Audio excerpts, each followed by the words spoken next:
नमस्कार, ज्ञानस्तु चैनल पर आप लोगों का स्वागत है। मेरा नाम है वरुण शर्मा।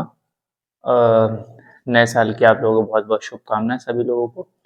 दरअसल शायद देखो ये 3 या 4 तारीख में ये वीडियो आप लोगों को मिलेगी। मैं रिकॉर्ड तो नए साल पे ही कर रहा हूँ। कुछ अभी चल रही थी दिक्कतें और चलती रहेंगी शायद, लेकिन कंटिन्यू बरतने की मेरी पूरी कोशिश है। कंटिन्यू मैं बरतूँगा और लगातार आपको वीडियो मिलने लगेंगी। हो गई जो समस्या थी सब सॉल्व हो रही है धीरे-धीरे। तो ये हम लोग वीडियो पढ़ रहे हैं पॉलिटी की। मैंने बात करी थी हम लोगों को पॉलिटी का ही पढ़ना है, तो पॉलिटी भी कंप्लीट जल्दी-जल्दी करनी है और इंग्लिश स्पीकिंग की जो क्लास चल रही है उसको भी अब मिलेंगी आपको क्लासेस। तो निराश हो गए होंगे आप लोग, इसके लिए मैं माफ़ी चाहता हूँ कि कंटिन्यूटी नहीं बन पाई। बहरहाल लेकिन ये है कि अब आपको मिलेंगी वीडियो फिर से, ठीक है? शॉर्ट्स भी अब मिलने लगेंगे, शॉर्ट्स के माध्यम से भी आपको जानकारी मिलने लगेगी। किसी वजह से कुछ भी अगर स्विच हो रहे हैं सब्जेक्ट में, कुछ सब्जेक्ट सब्जेक्ट चेंज हो रहा है, कुछ भी हो रहा है, तो शॉर्ट के माध्यम से आपको जानकारी मिल जाएगी। बट लेकिन अब हम लोग कनेक्ट रहेंगे, ठीक है? किसी भी माध्यम से रहेंगे ज़रूर कनेक्ट। तो हम लोगों को ये देखना है कि कटौती प्रस्ताव नए साल के लिए ऐसा है कि अब लोग फिर कस लें फिर से कमर अच्छे से और वीडियो जो है पीछे वाली जो पॉलिटी की उसको एक बार रिवाइज़ कर लें अगर आप भूल चुके हैं थोड़ा-सा। काफ़ी समय हो गया पॉलिटी की वीडियो पड़े हुए। तो हम लोग प्रस्ताव पढ़ रहे थे उसमें अगर आपको ध्यान हो, तो हमें पढ़ना है कटौती प्रस्ताव। कटौती प्रस्ताव दरअसल ये क्या है, ये थोड़ा इकोनॉमी के टॉपिक ज़्यादा है। अगर आप लोग जब इकोनॉमी पढ़ेंगे, तो उसमें बजट का जो आता है सेशन आता है ना, बजट कैसे पारित होता है, उसकी पारित करने की क्या-क्या प्रक्रिया है, तो उसी के दौरान ये कटौती प्रस्ताव से ज़्यादा कई बार इकोनॉमी में पढ़ लेते हैं बच्चे और या टीचर्स लोग पढ़ा लेते हैं, लेकिन हम लोग क्या कर रहे हैं पॉलिटी में ही पढ़ ले रहे हैं, ठीक है? बाकी और जब इकोनॉमी की कोई 1-2 चीज़ें देखेंगे, तो उसमें देख लेंगे, ठीक है? लेकिन यहाँ पे प्रस्ताव पढ़ा था तो उसमें एक प्रस्ताव कटौती प्रस्ताव भी होता है, तो वो हमें समझना है, ठीक है? तो कटौती प्रस्ताव को इंग्लिश में कट मोशन बोलते हैं, ठीक है? ये पॉलिटी का ही पढ़ रहे हैं हम लोग, कुछ और नहीं है। सब्जेक्ट अगर आपको लग रहा हो तो ये पॉलिटी जो चल रहा था हमारा वही है। तो अब इसको समझ लो कटौती प्रस्ताव लाने की क्या प्रक्रिया। तो इसमें क्या है, केवल लोकसभा में लाया जाएगा, ठीक है? ये ध्यान रखना है। यानी कि जब बजट को बजट बजट से कोई राशि हम माँगते हैं ना, बजट लेके आते हो कोई राशि धनराशि कोई माँगनी होती है कि हमें इतना रुपया चाहिए इस योजना के लिए, तो उस राशि में कुछ कटौती करने के लिए उस जो रुपए हम माँग रहे हैं कि इतने रुपए हमें चाहिए, इतने हज़ार करोड़ रुपए चाहिए, इतने लाख करोड़ रुपए चाहिए इस योजना के लिए। तो जिस योजना के लिए हम जितने पैसे माँग रहे हैं, तो उस पैसे में कटौती करने के लिए हमें कटौती प्रस्ताव लाते हैं, तो वो बजट केंद्र सरकार पारित करती है, ठीक है? मतलब पारित का मतलब वो लेके आती है, मंत्री वित्त मंत्री लेके आते हैं। तो केंद्र सरकार का ये मेन फोकस है, तो ये केवल लोकसभा में ही मामला आता है, इसलिए केवल लोकसभा की बात यहाँ पे होती है। बाकी हाँ, तो मतलब जैसे राज्यसभा के मंत्री हैं, जैसे निर्मला सीतारमण राज्यसभा से हैं, लेकिन वो क्या है, आगे वो बजट यहाँ पे लोकसभा में पेश करेंगी, ये बात आप ध्यान रखना। तो केवल लोकसभा में आएगा और साधारण बहुमत, ये तो एक चीज़ ध्यान रखना, ठीक है? साधारण बहुमत से इसको पारित होना है, किसको? कटौती प्रस्ताव को, ठीक है? अगर ये आएगा, तो इसमें क्या मांगी गई धनराशि में कटौती करी जाती है, ठीक है? ये इसके उद्देश्य समझ लो, इसका मामला इसका कटौती प्रस्ताव के द्वारा क्या होता है? तो कटौती प्रस्ताव के द्वारा क्या होता है कि सरकार जो भी राशि मांग रही है कि हमें इतना रुपया चाहिए इस योजना के लिए, यानी कि खजाना है ना हमारे पास, निधियाँ हैं, निधि भी पढ़ेंगे कि हमारे पास संचित निधि है, ये सब जो निधि है, तो हम पढ़ेंगे उसको अभी 1-2 क्लास के बाद हमें आने वाली है। तो उसमें से पैसा निकाल के फिर योजना में लगाना है। तो जो सरकार उसकी जो माँग कर रही है, जो माँगी गई धनराशि है, उस धनराशि में कटौती करने के लिए कटौती प्रस्ताव लाया जाता है, ठीक है? ये बात समझ में आ गई होगी आप लोगों को।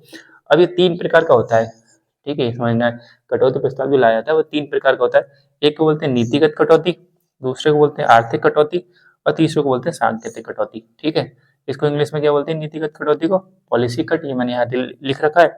आर्थिक कटौती को आप ब्रैकेट में ऐसे लिख लेना, यहाँ पे नीतिगत कटौती को लिखना पॉलिसी कट, आर्थिक कटौती को ब्रैकेट में लिखना इकोनॉमी कट, सांकेतिक कटौती को लिखना टोकन कट, वो मैंने लिख रखा है वहाँ पे टोकन कट, ठीक है? तो ये 3 प्रकार से कटौती प्रस्ताव लाए जाते हैं। तो पढ़ लेते हैं कि पहला यानी कि पॉलिसी कट या फिर नीतिगत नीतिगत कटौती ये क्या होती है, ठीक है? तो इसको समझ लो, बहुत सिंपल है, बहुत ज़्यादा है नहीं इसमें कुछ। नीतिगत कटौती में क्या होता है कि दरअसल इसमें जो सरकार की जो योजना होती है, पूरी नीति होती है, इसमें लिखा ना उद्देश्य की बात जो करें, उद्देश्य इसका क्या होता है, जो पूरी नीति है, पूरी जो योजना पॉलिसी है, उसी को अस्वीकृत करना कि हमें ये पसंद ही नहीं है। आपकी जो नीति आप लेके आए हो, सरकार जो नीति लेके आई है, मतलब सरकार कह रही है कि स्वास्थ्य पे कोई योजना लेके आई है सरकार, या मान लो आयुष्मान जैसे वाला मामला है, या शिक्षा पर कोई योजना लेके आई है, तो उसको जैसे मान लो स्वास्थ्य को आयुष्मान का एग्जाम्पल ले, तो आयुष्मान की योजना सरकार लेके आई, उसके लिए कुछ हजार करोड़ रुपए मांगे, मतलब 30-40 हजार 30,000 करोड़ रुपए मान लो उसका मांग कर रही सरकार की, 30,000 करोड़ हमें इसके लिए चाहिए आयुष्मान योजना के लिए। और उसमें तो शायद कितना मांगेगा उस टाइम अभी एग्जैक्ट अमाउंट ध्यान नहीं है, लेकिन आप हम लोग मान के चल रहे हैं कि 30,000 करोड़ मांगा हुआ। ठीक है, तो 30,000 करोड़ मांगा गया, तो उसको नीति को अब विपक्ष आएगा कि ये नीति हमें बेकार लग रही है, तो हमें पैसों से मतलब नहीं है कि पैसे कम बढ़ करने, हमें नीति का ही अस्वीकृत नीति को ही अस्वीकार करना है, इसको ही खारिज करवाना है। तो कटौती प्रस्ताव लेके आया है कौन सा, पॉलिसी कट, हमें पॉलिसी को ही कट करना है, पैसे कम नहीं करवाने कि 30,000 करोड़ ज्यादा मांग लिए, हम 30,000 करोड़ नहीं देना हमें नहीं चाहिए, अच्छा लगता है कि 30,000 करोड़ उनको दिए जाए, 20,000 करोड़ दिए जाए या 10,000 करोड़ दिया जाए या 15,000 करोड़ दिए जाए, लेकिन 30,000 करोड़ नहीं दिए जाए। वो यहाँ पर पूरी पूरी नीति को अस्वीकृत करवाना चाह रहे हैं कि जो आयुष्मान वाली नीति आई है ये हमें अच्छी ही नहीं लग रही है, या शिक्षा की कोई नीति आई है ये हमें अच्छी ही नहीं लग रही है, तो इसका उद्देश्य पॉलिसी कट का लाने का होता है ये। लेकिन क्या करते हैं, उसमें लिखा क्या होता है कि धनराशि को घटाकर जो धनराशि मांगी गई, यानी कि 30,000 करोड़ मांगी गई हो या 25,000 करोड़ या जो भी 20,000 करोड़ मांगी गई हो या 1 लाख करोड़ जो भी मांगी गई हो, उस धनराशि को घटाकर 1 रुपया, ठीक है, 1 रुपया करने की मांग करी जाती है। ये कटौती प्रस्ताव जो लेके आया था, जिसमें पहला नंबर है पॉलिसी कट, यानी कि पॉलिसी कट जब लेके आएंगे तो विपक्ष या फिर सरकार में फिलहाल कोई भी लेके आ सकता है, कोई भी मंत्री लेके आ सकता है इस चीज को, मंत्री मतलब कोई भी सदस्य लेके आ सकता है इसको। तो इसमें मांग क्या कराया कि जो धनराशि मांगी गई है, यानी कि 20,000 करोड़ या 30,000 करोड़ या 40,000 करोड़ या 1 लाख करोड़, उसको घटाकर 1 रुपया कर दिया जाए। ठीक है, तो 1 रुपया कर दिया जाए, इसका मतलब तो सीधी मतलब कि यानी कि नीति एक बेकार है।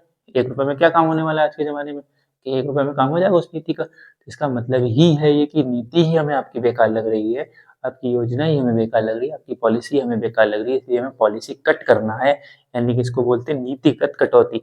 तो हमें इसका मतलब क्या हो गया कि यही पसंद नहीं आ रही जो आप नीति लेके आए, चाहे शिक्षा संबंधित नीति हो, चाहे स्वास्थ्य संबंधित नीति हो, चाहे किसी विषय संबंधित नीति हो, अगर उससे ये पॉलिसी कट लेके आया जाता है और ये पारित अगर हो जाता है, पारित होने पर, यानी कि वही 1 रुपया की जो मांग कर दी है इतने घटा के इसे 1 रुपया कर दिया जाए, इसका मतलब पारित हो जाए, तो मंत्रिपरिषद को त्यागपत्र भी देना पड़ता है कई बार।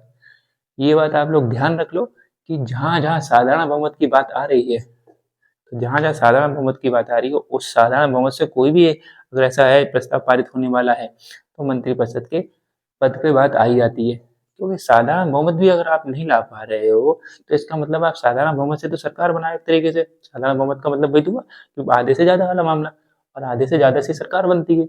तो आपने जब आधे से ज्यादा सरकार बना ली और वो आधे से ज्यादा आपकी इस नीति में सहमत है नहीं, तो इसका मतलब है कि कोई ना कहीं गड़बड़ चल रही है, तो मंत्रिपरिषद के पद पे बात आ जाती है, जहां जहां साधारण बहुमत की बात है, ये बात ध्यान रखना आप, ठीक है।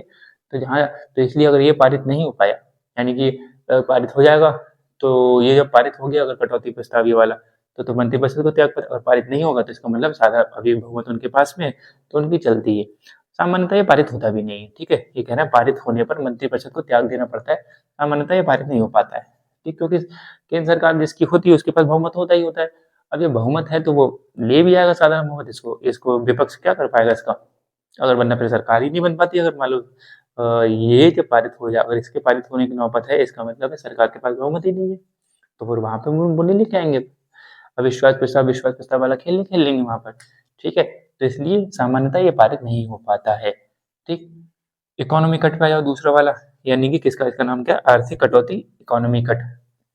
इसका उद्देश्य क्या है, इसका उद्देश्य है फिजूल खर्चे को रोकना, यानी कि जो मित व्ययता होती है, यानी कि फिजूल खर्चे, मित व्ययी बोलते हैं कंजूस को, तो मित व्ययता होती है उसको रोकना, यानी कि फिजूल खर्चे जिस प्रकार से हो, यानी कि अगर मान लो यही वाली तो हमने समझा कि 30,000 करोड़ की मांग करी गई, यानी कि 30, ऐसे लिख लें हिंदी में, हजार, कितने जीरो लगेंगे, गड़बड़ ना हो जाए, 30,000 करोड़, तो 30,000 करोड़ की मांग करी गई, ठीक। यहाँ पर तो उसे घटा के 1 रुपया कर दिया गया कि भाई 1 रुपया कर दिया जाए, इसका मतलब नीति ही बेकार है। इसका मतलब इकोनॉमी कट का मतलब नीति को अस्वीकार करना नहीं है, कि नीति तो नहीं भी समझ में आ रही है कि ठीक है आयुष्मान वाली योजना वाली आप नीति लेके आ रहे हो, अच्छी लेके आ रहे हो, या शिक्षा से कोई सर्व शिक्षा अभियान वाली कोई नीति लेके आ रहे हो, अच्छी लेके आ रहे हो, ठीक है, लेकिन जो आप 30,000 करोड़ की मांग कर रहे हो ये बहुत ज्यादा लग रही है, इतने की मांग नहीं होनी चाहिए, यहाँ पर मांग होनी चाहिए कम से कम इसमें से एक निश्चित धनराशि, यानी कि एक निश्चित धनराशि कम करने की मांग करती है। अब निश्चित धनराशि कुछ भी हो सकती है, वो कुछ भी डिसाइड कर सकते हैं, इसमें से 15,000 करोड़ रुपए कम कर दिए जाए, यानी कि 15,000 करोड़ ही रहने दिए जाएं, या 10,000 करोड़ कम कर दिए जाएं, या 5,000 करोड़ कम कर दिए जाएं, या फिर 20,000 करोड़ कम कर दिया है, वो कुछ भी एक निश्चित धनराशि कम करने की मांग करते हैं, यानी कि इतने से काम नहीं, इतने कम में भी काम हो सकता है, 10,000 करोड़ में भी काम हो सकता है या 20,000 करोड़ में भी काम हो सकता है, तो इसमें से इतना पैसा कम कर दिया जाए और बाकी ये नीति चलाई जाए। तो यानी कि दोनों में अंतर समझ रहे हो आप, कि यहाँ पर क्या है, सरकार ने जितने पैसे मांगे थे उस पैसों को तो अलग हटा के बात ही खत्म करते हैं, उस नीति को ही अस्वीकार करते हैं जिस नीति के लिए पैसे मांगे थे। और यहाँ पर क्या है कि नीति तो चला देंगे क्योंकि नीति ठीक है, लेकिन जितने पैसे मांगे जा रहे हैं उतने पैसे देने की वो बात नहीं करते। विपक्ष कहता है यानी कि इकोनॉमी कट के जरिए लेके, मतलब ये भी कटौती प्रस्ताव है लेकिन दूसरा वाला लेके आ रहे हैं कटौती प्रस्ताव, इससे कह रहे हैं कि इतने पैसे मांग रहे हैं, इतने पैसे मत दो इन्हें, ये कुछ ज्यादा घपलेबाजी कर लेंगे, इतने पैसों की क्या जरूरत, इतने कम में काम हो तो जाता है, करवाते नहीं करते। जैसे दो लोग होते हैं आपस में तो उनको मार्केटिंग का काम दिया था, अरे हम इतने में हम इतने में करवा देंगे, तो यही वाला मामला है कि वो दूसरे कहेगा इतने में काम हो तो जाएगा, हमारी सरकार तो इतने में कर देती अगर होती, तो ये इतने पैसे क्यों मांग रहे हैं, तो इसलिए इस पैसों को इतना कम कर दिया है, इस पैसों में इतना कम कर दिया जाए और इनको इतना दिया जाए ताकि ये कर ले। तो ये इकोनॉमिक कट होता है। अब सरकार को अपनी इच्छा से पैसे चाहिए उसमें, तो सरकार को ये भी नहीं भाएगा, तो सामान्यतः ये भी पारित नहीं हो पाता है, क्योंकि अगर ये भी पारित अगर हो जाए तो फिर सरकार को उतने पैसे नहीं मिलेंगे, सरकार जितना चाह रही है, सरकार अपने हिसाब से काम नहीं कर पाएगी। तो सरकार को अपने हिसाब से काम करने के लिए सरकार की नीति अपने हिसाब की होनी चाहिए और सरकार के अपने हिसाब के पैसे होने चाहिए। तो इसलिए ये भी पारित नहीं हो पाता है, ये भी पारित नहीं हो पाता है। क्यों? अगर ये दोनों पारित हो जाए फिर सरकार का काम ही क्या है, और होगा कैसे, साधारण बहुमत से। तो अगर चले ये भी पारित हो गया तो पैसे नहीं मिलेंगे उतने, तो साधारण बहुमत किस काम का। तो जहां जहां साधारण बहुमत है वहां ये खेल समझते रहना, वहां केंद्र सरकार मजबूत बनी रहेगी और केंद्र सरकार अपने बहुमत से जीत के आएगी। तो गठबंधन नहीं है, तब जहां गठबंधन होगा तो साधारण बहुमत में भी दिक्कत पड़ेगी। ठीक है, अब लास्ट वाला समझ लेते हैं, सांकेतिक कटौती यानी कि टोकन कट क्या होता है। तो टोकन कट का मतलब, सांकेतिक का मतलब सांकेतिक तौर पे, अब इसको मतलब समझो, ये तीनों अलग अलग प्रकार से इसमें क्वेश्चन कैसे बन जाते हैं ये समझो। क्वेश्चन ऐसे बनते हैं, कैसे बीच में होगा मैचिंग वाला मामला, यहाँ लिख दिया होगा प्रस्ताव, ठीक है, यहाँ लिख दिया होगा मीनिंग, यहाँ लिख दिया नीतिगत कटौती, यहाँ लिख दिया होगा इकोनॉमिक कटौती, यहाँ लिख दिया होगा टोकन कट। फिर ऐसे इसका मतलब इसका अर्थ कहीं यहाँ लिख दिया होगा, इसका अर्थ कहीं यहाँ लिख दिया होगा, तो ऐसे मैचिंग करनी है, इसका ये इसका वो। मैचिंग का मतलब होता है कि ए का उत्तर है बी, बी का उत्तर है सी, ऐसे करके दे दिया जाएगा। तो इन तीनों का अर्थ अलग अलग समझते रहना। इसका उद्देश्य क्या, नीति को ही अस्वीकार कर देना और धनराशि घटाकर 1 रुपया कर देना। इसका अर्थ होता है कि एक निश्चित धनराशि कुछ कम कर देना और बाकी फिजूल खर्चे को रोकना, इसका उद्देश्य होता है। ठीक है, इसका उद्देश्य समझ में आ गया, मितव्ययता को रोकना। ठीक, अब टोकन कट में क्या है, टोकन कट में कहते हैं कि 100 रुपए कम कर दिए जाए, मतलब 100 रुपए कम करने की मांग होती है। इसमें से जितने रुपए इसने मांगे, यानी कितने मांगे, 30,000 करोड़ मांगे, इसमें 100 रुपए कम कर दो। तो 100 रुपए कम कर दोगे, क्या मतलब लॉजिक बेटा, 100 रुपए कम करके क्या करवाना चाह रहे हो आप, 100 रुपए बचा के भी क्या करवाना चाह रहे हो, हमारे 100 रुपए बचा लो तो इसमें क्या करवाना चाह रहे हो, 100 रुपए कम करवा के क्या करवाना चाह रहे हो। तो इसका मतलब है कहीं वो कहीं और संकेत कर रहा है, किसी और जगह संकेत कर रहा है कि मैं 100 रुपए कम करवा रहा हूँ क्योंकि, ठीक है, या फिर मैं कह रहा हूँ इस प्रस्ताव के जरिए कि इसमें से 100 रुपए कम कर दी जाए क्योंकि, क्यों, क्योंकि उसका उद्देश्य क्या है, उसका उद्देश्य विशेष शिकायत, कोई विशेष शिकायत को अभिव्यक्त करना, यानी कि उसकी कोई विशेष शिकायत है इस नीति को लेके। ये जो नीति आयुष्मान है या फिर नीति सर्व शिक्षा अभियान है या कोई भी नीति है, उस नीति को लेके कोई विशेष शिकायत है उस सदस्य की, तो वो उसमें मांग क्या रख रहा है कि इसमें से 100 रुपए कम कर दिए जाए। अब भाई उससे पूछा जाएगा कि 100 रुपए कम क्यों कर दिए जाए, तो बताएगा कि 100 रुपए कम कर दिए जाए क्योंकि, क्योंकि ये जब नीति हमारे जिले में लागू हुई थी, मतलब बीच में अगर चल रही होगी तभी बीच में आ जाएगा, बीच में या हमारे जिले में जब ऐसा था कि वहाँ के जिलाधिकारी और वहाँ के ये शिक्षा मंत्री, अगर शिक्षा की नीति है, या स्वास्थ्य मंत्री स्वास्थ्य की नीति है, तो उन्होंने मिलकर ऐसे वहाँ पे भ्रष्टाचार किए थे। तो मैं चाहता हूँ कि इसमें 100 रुपए कम कर दिया क्योंकि ये नीति हमारे इस वाले, क्योंकि मैं इस क्षेत्र से आता हूँ, इस क्षेत्र को मैं जानता हूँ, वहाँ पे इस क्षेत्र में, इस एरिया में बहुत ज्यादा भ्रष्टाचार होता है इस नीति को लेके। अब बात बात सिर्फ 100 रुपए कम करने की नहीं, बात सिर्फ है वो शिकायत दर्ज करने की, कि वो मुद्दा उठाने की कि जिले पे, हमारे जिले में भ्रष्टाचार हुआ है या हमारे इस क्षेत्र में, इस एरिया में भ्रष्टाचार हुआ है, उसके आरोप लगे हैं। तो ये बस बात उठाने के लिए, कोई विशेष शिकायत दर्ज करने के लिए प्रस्ताव में उस कह दिया था कि 100 रुपए इसमें कम कर दिया है। तो 100 रुपए कम नहीं, 100 रुपए कम करने की बजाय यहाँ पे शिकायत करने का उद्देश्य है। ठीक है, ये बात समझ में आ रहा होगा। क्यों, क्योंकि उससे पूछा जाएगा अभी 100 रुपए कम करने की मांग की वजह वजह क्या है, तो वजह बता देता है कि भाई ये शिकायत ऐसी है, इसमें ऐसा घपला पाया गया, ये जो है।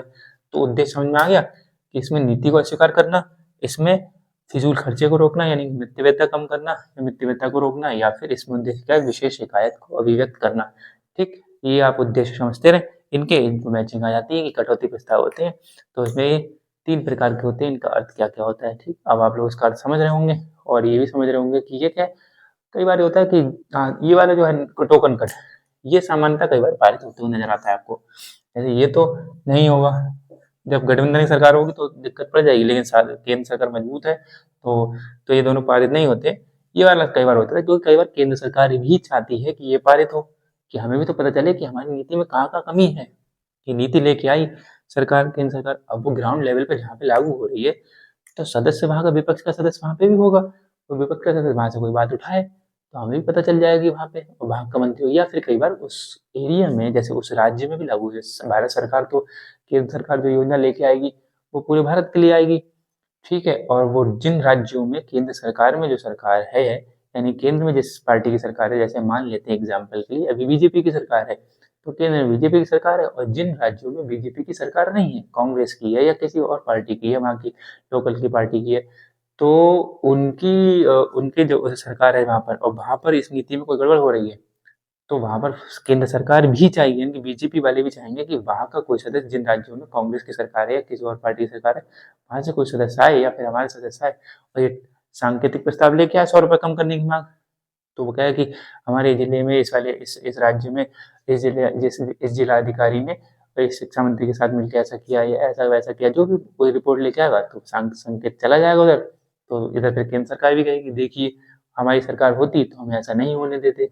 तो कई बार केंद्र सरकार भी चाहती है कि ये टोकन कट यानी कि आए, यानी कि सांकेतिक कटौती वाला प्रस्ताव आए, तो ये वाला पारित हो जाता है, यानी केंद्र सरकार की इसमें सहमति कई बार होती है। तो केंद्र सरकार इसमें सहमति रखेंगे तो साधारण बहुमत तो फिर कोई बड़ी बात थोड़ी ना, केंद्र सरकार कह देगी भाई सब लोग पारित करना है इसको, अपने जो पूरे बहुमत कह देगी कर देगी पारित, तो ये पारित हो जाएगा और वो विशेष शिकायत दर्ज हो जाएगी, और उस राज्य में केंद्र की मतलब बीजेपी की सरकार नहीं होगी तो बीजेपी को एक मौका मिल जाएगा।